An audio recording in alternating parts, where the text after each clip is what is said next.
Realizar a técnica de redução de mamas é o sonho de muitas adolescentes e até de mulheres adultas também. E é sobre isso que eu converso com a doutora Georgia Machado no quadro Toque de Beleza.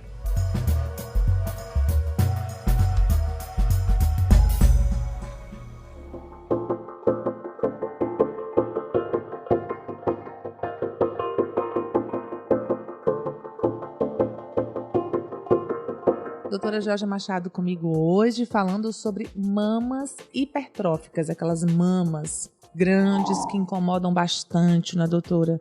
Não só esteticamente, mas provocam muita dor, muito desconforto, problema na coluna. Então, eu imagino que as pacientes chegam aqui com muitas queixas. Sim, e também, Natália, tem as alterações psicológicas relacionadas ao fato de você ter algumas coisas, restringir seu convívio social, principalmente nos adolescentes, né? Algumas fases da vida, ou até às vezes na vida adulta também, você deixa de usar um certo biquíni, deixa de usar uma certa roupa. Isso causa um trauma psicológico também em algumas pacientes que a gente não pode deixar de considerar, que é uma das causas que realmente faz sentido você passar por um procedimento cirúrgico. Eu conheço adolescentes que realmente ficaram depressivas por conta disso, né? Não queriam usar biquíni, o convívio social, né? Aí vem aqueles comentários, o bullying. Exatamente. Porque assim, a mama ela começa a crescer já no começo da adolescência. Então, quando a mama começa a crescer, né?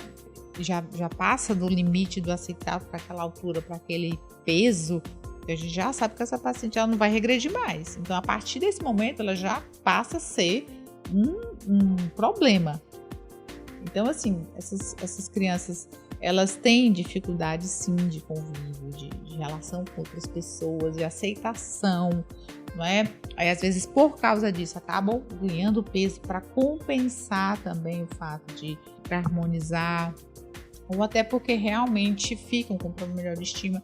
Então, já começa cedo. É uma coisa, hipertrofia mamária geralmente começa cedo. O que pode acontecer é a mulher, quando for amamentar, o que era glandular ficar, o peito crescer muito, depois ficar a pele caída, mas não tão grande quanto aquela adolescente que já começou com hipertrofia mamária. E dá para operar cedo, doutora? A maioria opera cedo. É muito de genética também, você percebe que as mães, as tias, e é bem característico. Já até imaginar, minha filha vai ter, porque tem, tal. E operam cedo. Geralmente 17, 20, 21 anos, já está na mesa cirúrgica, quando tem condições, né, de fazer o procedimento. Agora, Natália, também essas pacientes que não tem nem uma mama tão grande assim, mas bem caída, o que você percebe? É um problema na pele, não tem suporte para aquela mama, uma mama muito estriada, geralmente ela é tuberosa, ou seja, ela tem um formato diferente, ela tem a areola muito grande, elas têm assimetria no tamanho, ou seja, uma mama maior do que a outra, que também incomoda bastante, né? Essa assimetria, coloca o sutiã, coloca a blusa, você já percebe que existe aquela alteração de tamanho, né? Então causa mais insatisfação ainda, e são essas pacientes que geralmente correm para fazer cedo.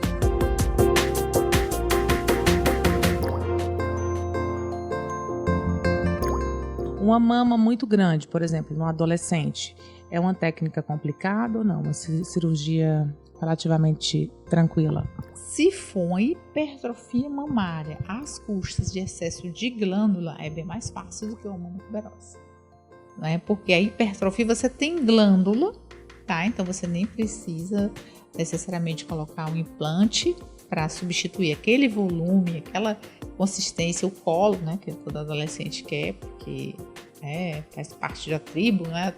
Terem a mama bonita, colocar um biquíni, colocar um marquecaia e tal. Então, o fato de ser grande às custas de excesso de glândula é bom, né? E o resultado também é melhor. O resultado é melhor. Melhor do que aquela mama assimétrica, tuberosa, com a areola muito grande, não é? Muito estria, que a pessoa é magra, a mama é grande e caída, mas você pega, você percebe que você só tem pele e gordura ali. Depende muito da característica da mama para o resultado ser melhor ou não, se vai haver necessidade de colocação de prótese ou não, né? De alteração dessas próteses em relação ao tamanho, coloca o tamanho de um lado, coloca o tamanho de outro ou não, então vai variar muito. E o tempo de recuperação é parecido? Geralmente, Natália, a gente tem que fazer aquela cirurgia em T, invertido, que sim, ela é muito mais trabalhosa do que só você colocar prótese com uma incisãozinha pequena e tal. Recuperação maior, pelo menos 30 dias. A maioria desses adolescentes fazem esse procedimento durante o período de férias, mas é uma cirurgia que é muito rápida, né? 2, 3 horas no máximo. Anestesia, geralmente a gente faz peridural, não faz geral, que é o que a maioria tem medo, fazer geral e tal. A gente faz com peridural um pouco mais alta. A recuperação é bem tranquila, se não fosse realmente você ter que tomar uma série de cuidados em relação a restringir movimentos. E 30 dias não se comparam a uma vida inteira, né? De sofrimento, né? O que eu sempre falo é uma troca. Inclusive em relação à cicatriz. A cicatriz vai ficar escondido no biquíni, vai ficar escondido no sutiã, ninguém vai ver. Você passa a ter uma liberdade muito maior na sua vida. Você passa a ter um domínio muito maior da sua vida do que você tinha quando estava com uma coisa que te incomodava.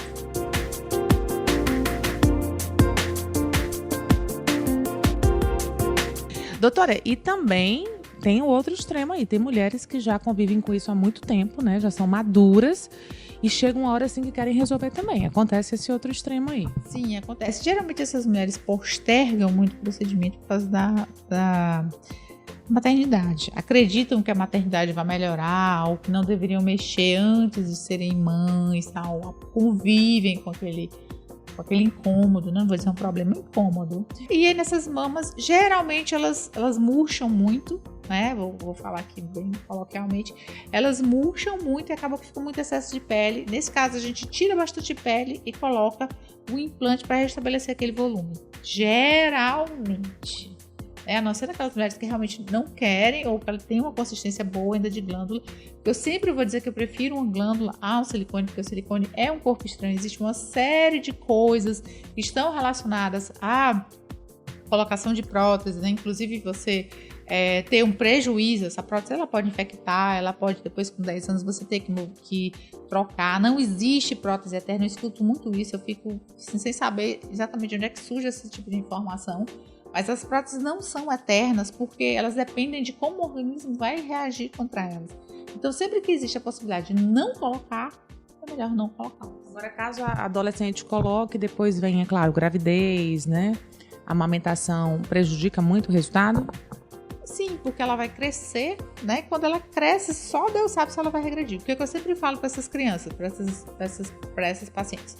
Se a mama caiu sozinha, ela cresceu e tombou, vamos dizer assim, sozinha. Simplesmente evoluiu assim. Imagine você tendo um evento como a gravidez. Que a mama fica gigante, a criança amamenta, fica gigante, amamenta várias vezes. Imagine sob o efeito de um fenômeno desse. Obviamente, o prognóstico não é bom. O prognóstico é que aconteça isso novamente. Mas mesmo assim, vale a pena operar. Com certeza. Né? Estabelecendo aquele limite a primeira gravidez vai esperar a segunda, tal, porque geralmente se você faz, você vai ter outro filho e você vai fazer novamente. Vai acontecer a mesma coisa. E existe sim a possibilidade de você não poder amamentar. Assim como toda mulher não necessariamente amamenta, como eu não amamentei. Né? Não consegue amamentar. Então, muitas pacientes fazem procedimento cirúrgico e amamentam normalmente a dádiva, né? Assim como você pode também não ter feito nenhum procedimento e não amamentar. Não é o silicone, mas o procedimento cirúrgico em si, a mamoplastia diminui, claro, porque você vai cortar adultos. Né? Então, existe essa possibilidade, sim. Né? E a maioria das mulheres, mesmo sabendo dessa possibilidade, prefere realizar procedimento. Preferem, né, tirar esse peso. Obrigada, doutora, bem esclarecedora essa entrevista e com certeza muitas mulheres querendo resolver esse problema. Um beijo. Outro.